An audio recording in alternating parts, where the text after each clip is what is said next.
Então, boa noite a todos. Vamos começar com a leitura do livro Sementes de Felicidade. Lição 88.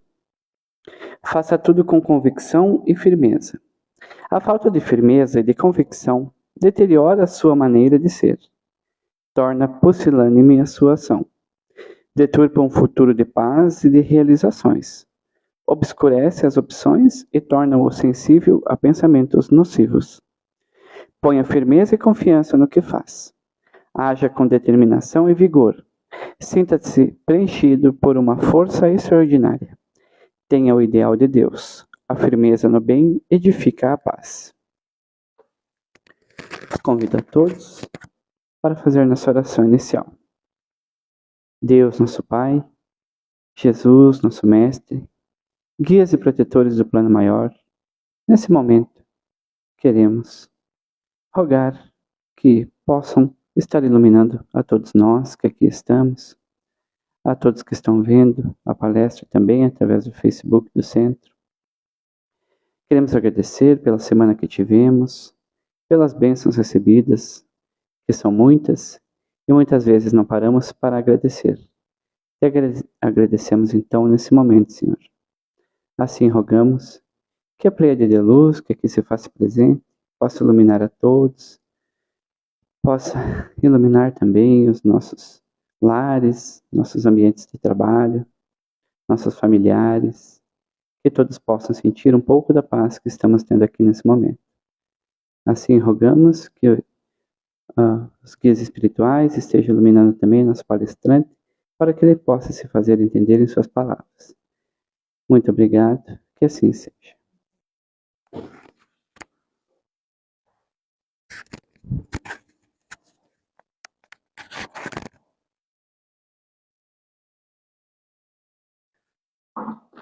Para os nossos estudos nessa noite,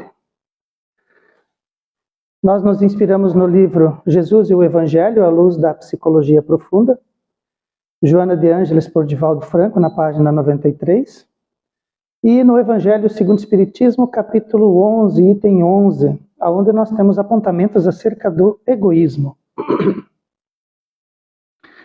O egoísmo é a chaga moral da humanidade, e por isso deve ser o alvo de todo homem de bem. Ele é contrário à caridade, e o ser deve vencer a si mesmo nessa batalha.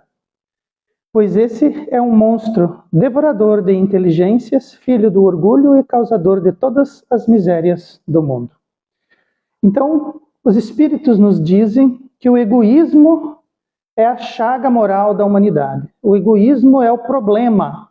Nós estamos aqui na Terra, e todos nós, em algum nuance, apresentamos aquilo que os espíritos condenam como sendo o egoísmo, uma manifestação de egoísmo.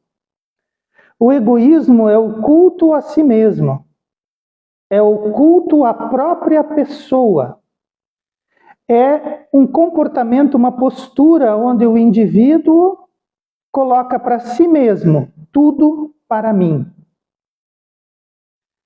O orgulho é o sentimento de prazer, é a grande satisfação que o indivíduo tem com o próprio valor que ele mesmo se atribui, com a própria honra de si mesmo, com o fato de ele se colocar sempre em primeiro lugar.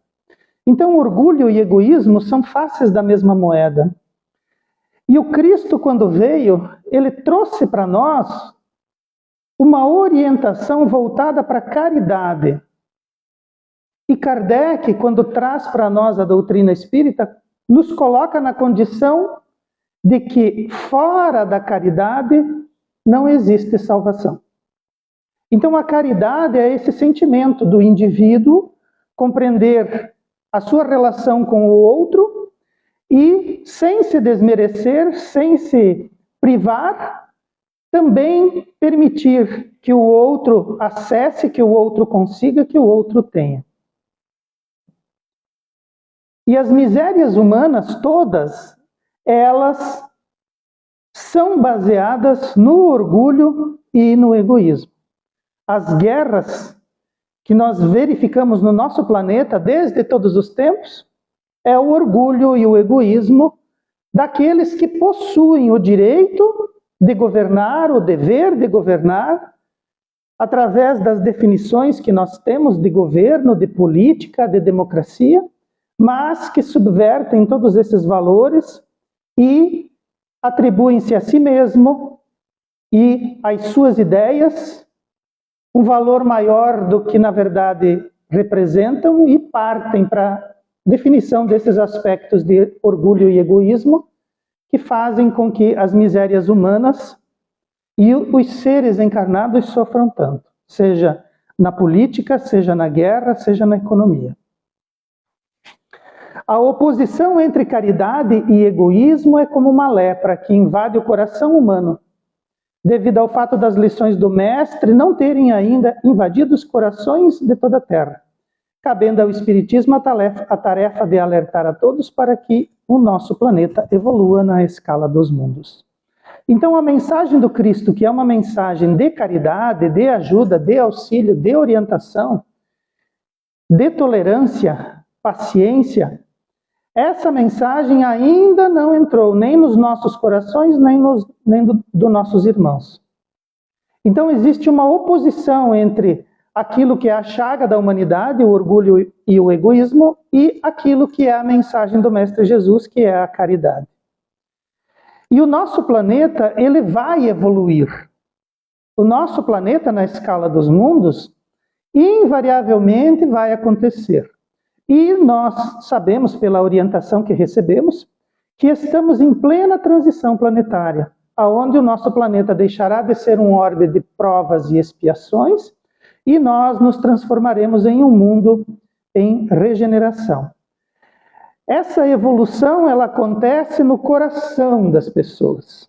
O planeta vai continuar o mesmo, as terras e as águas continuarão as mesmas, as cidades terão aspectos mais modernos e mais evoluídos e mais tecnológicos, mas serão os mesmos, mas os indivíduos e os comportamentos, esses sim, serão diversos. Nós seremos confiscados pela dor a tal ponto que vamos sim abrir os nossos corações, vamos sim adotar as lições do Mestre, porque esse é o único jeito de nós reencarnarmos e fazermos aquilo que é a lição dos espíritos que evoluem. Agirem e pensarem de forma coletiva, conviverem de forma harmoniosa e trabalharem uns com os outros de forma caridosa. Então essa oposição entre caridade e egoísmo, o egoísmo e o orgulho irão perder.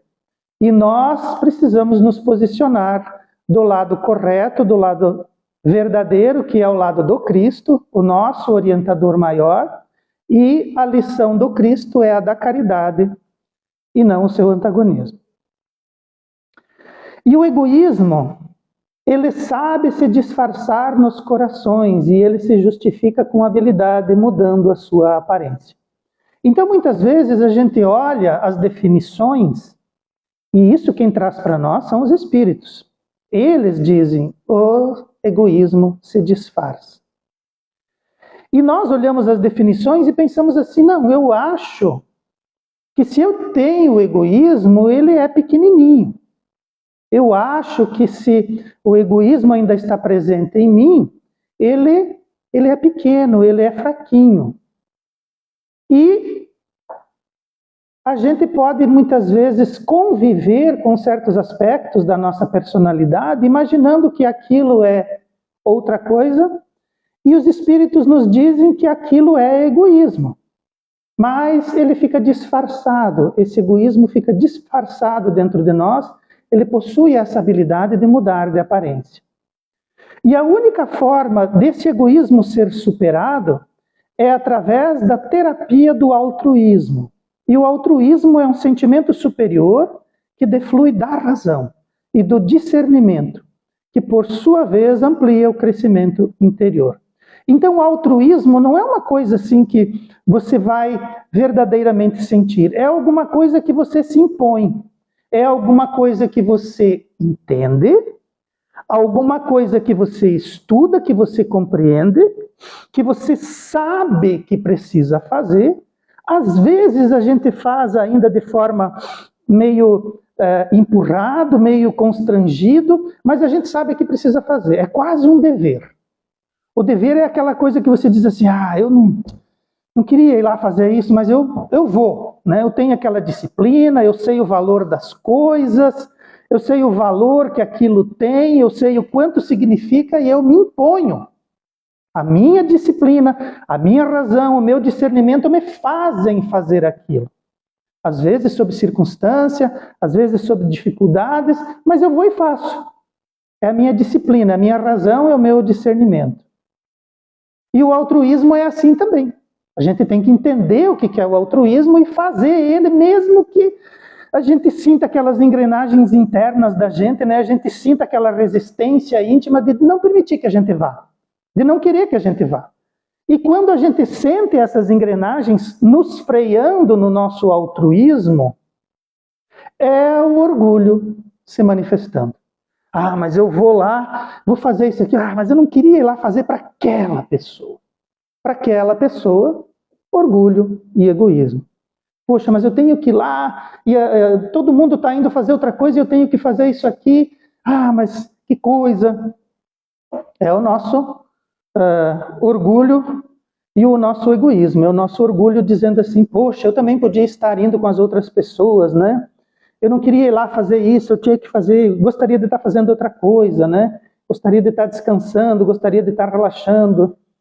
Mas o nosso dever nos empurra àquela condição altruística. E que disfarces são esses? Como que o egoísmo faz para estar em nós sem ser percebido como orgulho e como egoísmo? Joana de Ângeles elenca para nós a insegurança. Ah, mas tu vê, a insegurança é um outro sentimento, né? Não seria assim orgulho e egoísmo. Se você está inseguro é porque você titubeia na tua fé. E se você se sente seguro, você vai ser egoísta. Você vai ser egoísta com as coisas, você vai ser egoísta com os teus sentimentos, você vai ser egoísta em relação à consideração com as outras pessoas, porque você se sente inseguro. Seja financeiramente, seja economicamente, seja psicologicamente, de alguma forma você está inseguro. E Joana de Ângeles diz que insegurança é um sinal de egoísmo disfarçado. Ansiedade. Ansiedade é um sentimento de egoísmo disfarçado. Desmerecimento do outro. Quando a gente de repente analisa, fala, se expressa, julga, desmerece o outro, é o nosso orgulho falando. Quando a gente busca vantagens, quando a gente deseja obter vantagens em cima das outras pessoas, de qualquer forma que seja, essa vantagem imerecida, ela é o nosso orgulho e o nosso egoísmo disfarçados. A pessoa, quando é muito exigente, a pessoa, quando pede demais, exige demais das outras pessoas, está manifestando uma das facetas do orgulho. A pessoa, quando é muito cobradora, muito narcisista, muito interesseira, significa que o seu orgulho e o seu egoísmo apresentam-se ali, mas de forma disfarçada, habilmente disfarçada. E esse altruísmo, a única forma de nós superarmos o orgulho e o egoísmo, Joana de Ângeles chama de terapia. Terapia do altruísmo. O que é o altruísmo? Como que a gente pode perceber o altruísmo? O altruísta é alguém que é solidário. Então, se você está junto, muitas vezes você não pode fazer muito, mas você está junto. Você se solidariza, seja na dor, seja na felicidade, seja no trabalho, seja na disposição. Você é solidário com as outras pessoas? Então, o teu altruísmo está sendo exercido ali, a tua terapia de altruísmo está aparecendo. Você se preocupa com o outro de forma espontânea? Você se preocupa com a segurança do outro? Você se preocupa com a vida que o outro está levando? Você se preocupa em ajudar de forma espontânea a outra pessoa? Significa que você sabe o que é altruísmo e você está exercendo ele. A tua disciplina está colocando para você que você precisa e você está fazendo. Se você age muitas vezes sem esperar uma recompensa, você faz porque você faz. Você faz porque você entende o valor. Você faz porque você percebe que a outra pessoa está sobrecarregada. Você faz porque você vê que a outra pessoa, para ela, é difícil, mas para você é fácil. Se você pensa dessa forma, se você vê dessa forma, o teu altruísmo está presente. Se você pensa no bem, se você pensa no bem-estar do outro, e se você preza por isso, você vigia e cuida, e você propicia para o outro um bem-estar, mesmo que ele não perceba, mesmo que ele não saiba, significa também que o teu altruísmo está presente e você está exercendo ele. Então, quando a gente percebe pela descrição do Espírito Joana de Ângeles, a descrição de egoísmo e de altruísmo, nós manifestamos os dois. Se nós manifestamos os dois, se nós nos encontramos nas duas polaridades, estamos encarnados no lugar certo. Num planeta onde a chaga desse planeta, a ferida desse planeta é egoísmo e orgulho, nós temos os dois. Mas percebemos que já temos também altruísmo. E já ouvimos falar do Mestre Jesus, aonde a caridade é a orientação dele. Então nós percebemos que nos encontramos no meio de uma ponte. Há um caminho que percorremos, de onde partimos e de onde estamos indo, e nos encontramos no meio, justamente no momento da transição planetária. Por que será? Devo imaginar que lá, quando a gente reencarna, os nossos mentores espirituais nos dizem assim: vamos planejar um processo reencarnatório. Nesse processo reencarnatório, nos encontramos no meio do caminho, numa transição planetária, e o nosso guia é Jesus. Perceberam a lição? Perceberam o momento que nós estamos passando? Agora precisamos decidir. Momento de transição planetária é momento de decisão.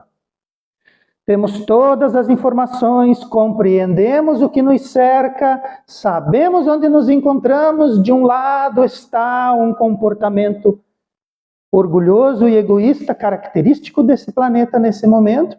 Do outro lado dessa ponte se encontra Jesus com a sua orientação de caridade. E nós percebemos que dentro de nós temos manifestações de orgulho e egoísmo e de altruísmo. Para que lado vamos caminhar? O mestre enfrentou todas as formas de egoísmo, sabiamente freando suas investidas no orgulho ferido, na inveja sistemática, no pessimismo paralisante e na presunção descabida, sempre apresentando o seu sentimento em equilíbrio e o seu altruísmo afetuoso.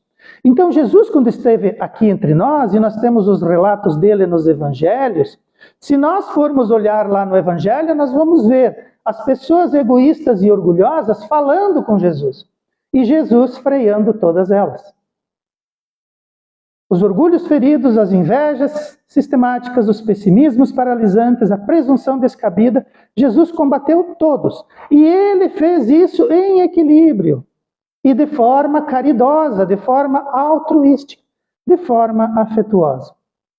Então o mestre, quando esteve aqui, também passou por isso. Ele não estava encarnado num mundo de provas e expiações, não em transição planetária como nós, mas ele estava aqui, então ele enfrentou o orgulho e o egoísmo. E ele o fez com caridade. Ele combateu o orgulho e o egoísmo com caridade, com altruísmo. E ele nos deu, mais uma vez, um exemplo de como proceder.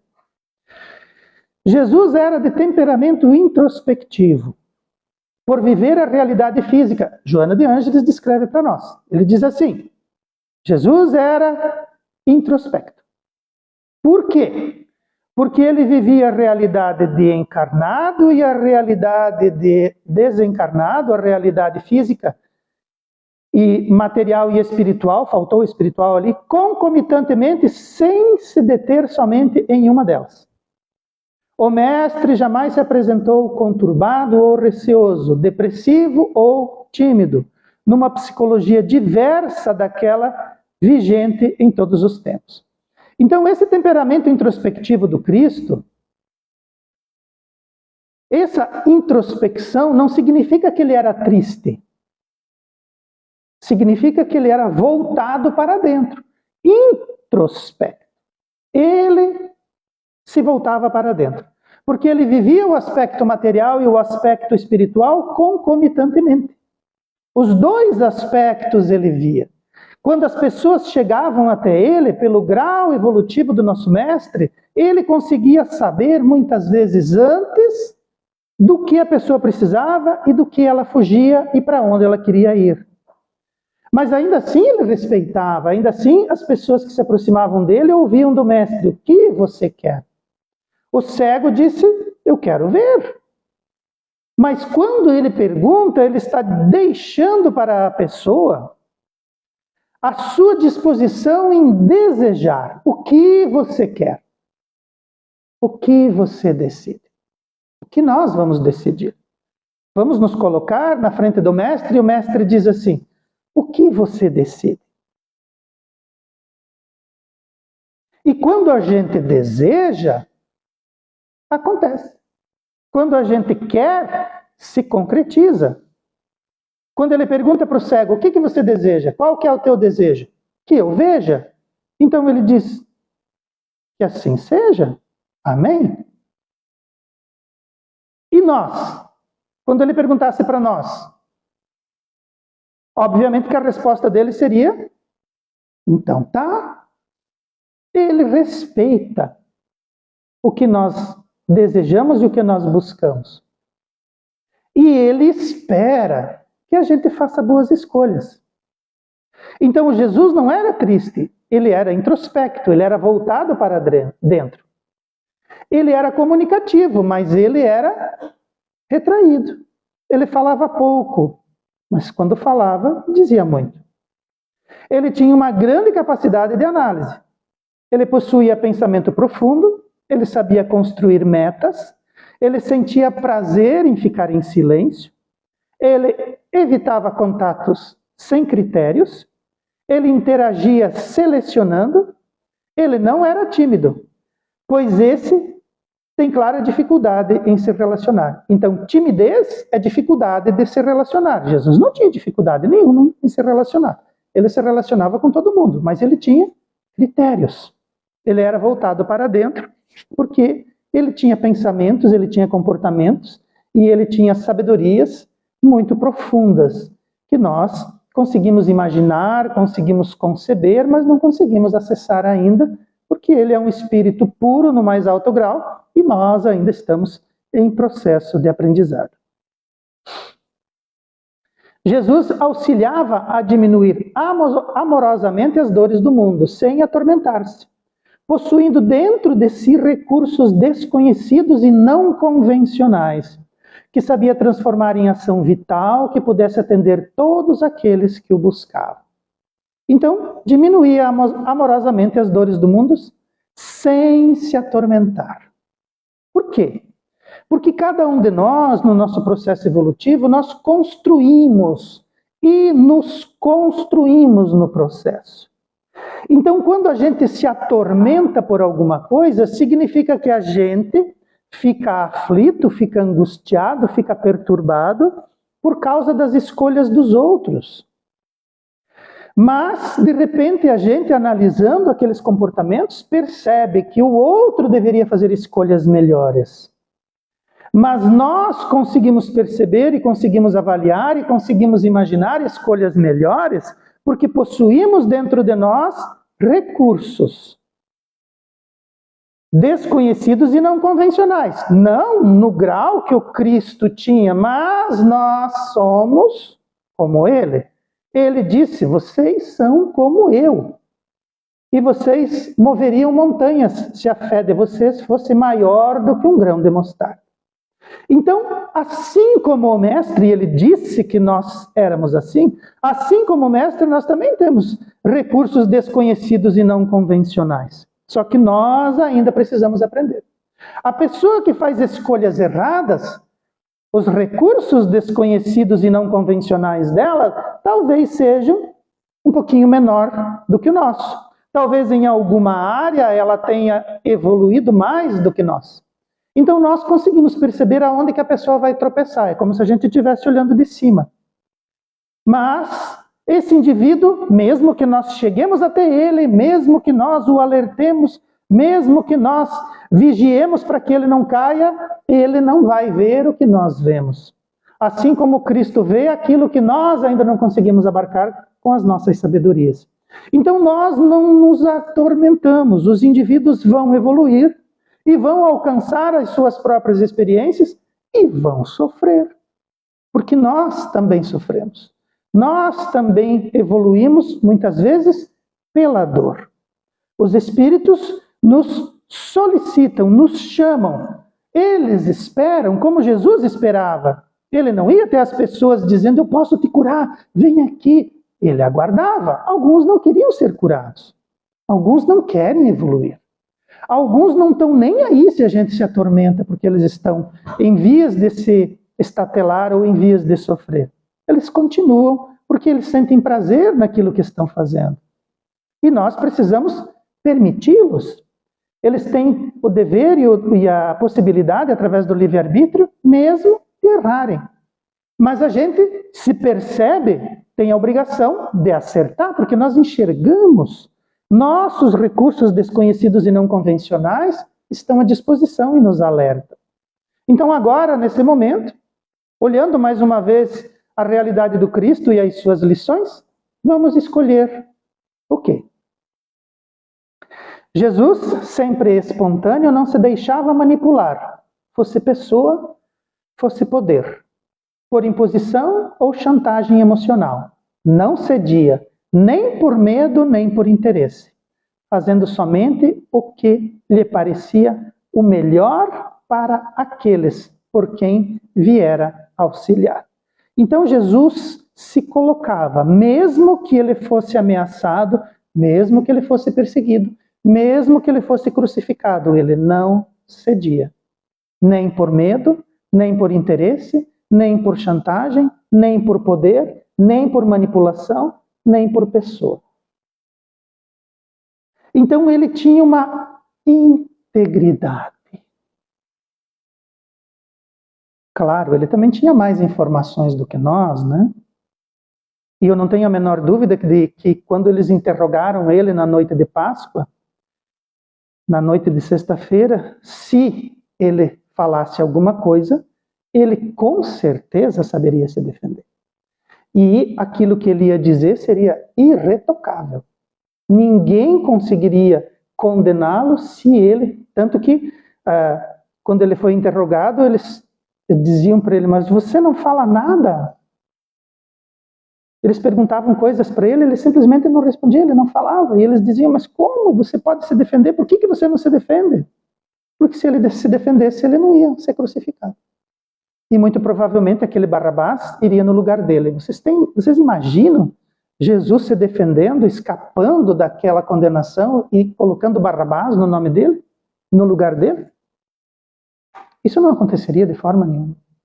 Então, essa integridade, esse equilíbrio, essa sabedoria do mestre e essa paciência, essa caridade com todos, até inclusive com os seus algozes, por quem ele pede em oração no momento em que ele está desencarnando, é uma lição valorosa, poderosa para nós, uma mensagem muito profunda, do qual nós podemos tirar dali lições para o nosso processo evolutivo e para as nossas tomadas de decisões de agora e do futuro. Jesus agia diferente e era sempre genuíno, se expressando profundamente, livre de injunções que poderiam macular a sua conduta. Macular sua conduta. Então Jesus cuidava de si mesmo. Cuidava da sua conduta. Como que eu vou agir? Como que eu vou me expressar? Como que eu vou decidir? Então Jesus observava, decidia e levava em consideração a própria conduta dele, que foi imaculada. Era altruísta, mesmo que isso o ameaçasse, realizando tudo o que era seu dever. Dever. Era decidido, sem hesitação, nem conformismo com a existência humana. Então ele observava, o mestre observava a conduta dele. Mais uma lição para nós. a nossa conduta? Egoísta ou altruísta? Orgulhosa ou caridade? A nossa conduta. Vamos macular a nossa conduta? Ou vamos ser altruístas, como o mestre foi? E o altruísmo, ele caracteriza-se pela solidariedade. Então, quando nós somos altruístas, nós somos solidários. Nós nos preocupamos com o outro de forma espontânea. E Jesus, mesmo sob a ameaça, mesmo sob a lei, que era muito rigorosa, e ele era judeu, ele sabia disso na ponta da língua, porque ele foi educado desde criança. A lei dizia que não se podia fazer nada aos sábados. E Jesus curava. Porque ele dizia assim, nós vamos deixar alguém morrer aos sábados? Ou nós vamos transformar o sábado num dia de glória? Nós vamos transformar o sábado num dia de caridade, num dia de altruísmo? Nós vamos, no sábado, macular a nossa conduta? Não. O sábado é feito para o homem, e não o homem para o sábado. Sua personalidade masculina atraía muitas mulheres, que viam nele o apoio e a inspiração, o conforto e o roteiro seguro. Todavia, ele soube se manter a salvo de qualquer atração especial ou de particularismos decorrentes da sua configuração masculina, da sua configuração de homem. Então imagina só as mulheres daquela época, naquela condição, se virem apoiadas, orientadas, protegidas pelo Cristo. É alguma coisa que merece a nossa atenção. Mas ainda assim ele soube se manter. Ele soube se orientar. Ele soube tratar com caridade. E a sua envergadura moral acabava atrapalhando qualquer outra sensação, qualquer outra posição que não fosse aquela de irmãos se auxiliando, se respeitando, se conduzindo. E a conduta dele se mantinha íntegra. Então ele soube mesmo, junto com as mulheres, como agir para auxiliar. Ele soube agir também em relação aos companheiros masculinos e aflitos, que o procuravam mantendo-se extremamente íntegro, estimulando os que eram fiéis aos seus postulados de forma que seguissem firmes diante do compromisso assumido. Então, Joana de Ângeles nos traz dois aspectos importantes da vida de Jesus. Como ele se relacionava com as mulheres, como ele se relacionava com os homens. E nós, mais uma vez, diante do orgulho e do egoísmo, nós temos as lições do Mestre de como pensar e de como agir em relação às nossas irmãs em processo evolutivo e aos nossos irmãos companheiros de jornada. A postura do Cristo foi íntegra e correta em relação aos companheiros. Sabia agir em relação aos companheiros. Ele era um irmão. Ele tinha as suas particularidades masculinas e nós todos sabemos que existe uma maneira de agir com as mulheres e existe uma maneira de agir com os homens. E nós aprendemos as duas manifestações de energia e usamos-as alternadamente em cada um dos nossos encontros diários e na vida. O Mestre soube fazê-lo. Jesus rompeu com as alucinações masculinas de poder e controle e das femininas de fragilidade e emotividade desordenadas, tornando-se irretocável ao pensamento histórico, ficando acima das injunções convencionais e próprias de nós, seres em processo evolutivo. Então, as alucinações masculinas de poder e controle e as alucinações femininas de fragilidade e emotividade desordenadas. Nós estamos nessas categorias. As masculinas de poder e controle e as femininas de fragilidade e emotividade desordenados. E precisamos agir como mestre, pensar como mestre e nos colocarmos de forma altruística e de forma caridosa em relação a todos. E a forma como Cristo agiu passou pela história.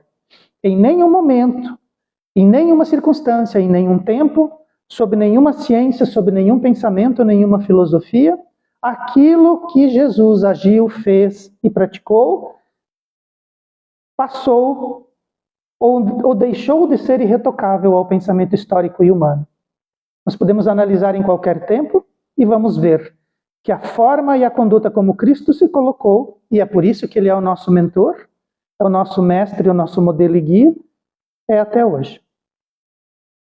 A conduta do mestre foi irrepreensível e sua alegria de servir ao Pai através dos seus irmãos em evolução demonstrou para nós o verdadeiro sentido do altruísmo, contrário ao egoísmo que deve vicejar em todo o sentimento humano, como foi o seu exemplo.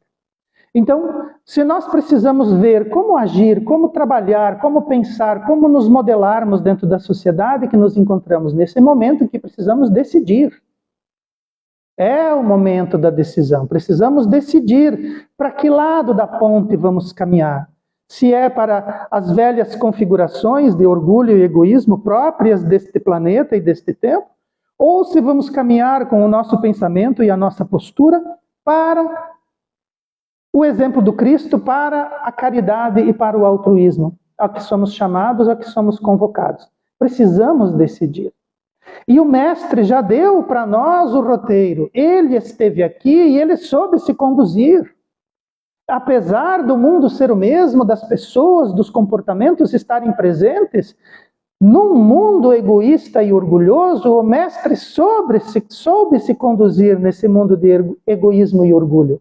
E ele soube fazê-lo com caridade e altruísmo. Ele soube se relacionar porque ele viveu 33 anos, segundo as histórias, naquele tempo e naquelas circunstâncias. Nós podemos hoje também decidirmos pelo exemplo do mestre e também nos colocarmos de forma altruísta e caridosa em relação às outras pessoas.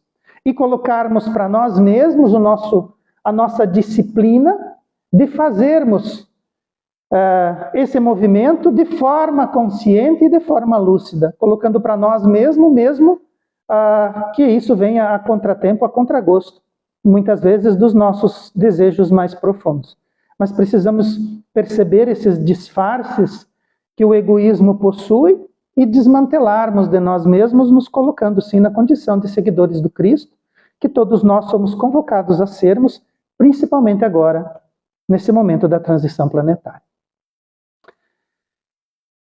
Convido a todos para que façamos uma oração, para que possamos fechar esses estudos dessa noite, essas orientações que recebemos do Espírito Joana de Ângeles, acerca do nosso Mestre Jesus e desses momentos sérios que enfrentamos nessa sociedade em transição, elevemos o nosso pensamento a Deus, nosso Pai, e a Jesus, nosso Mestre.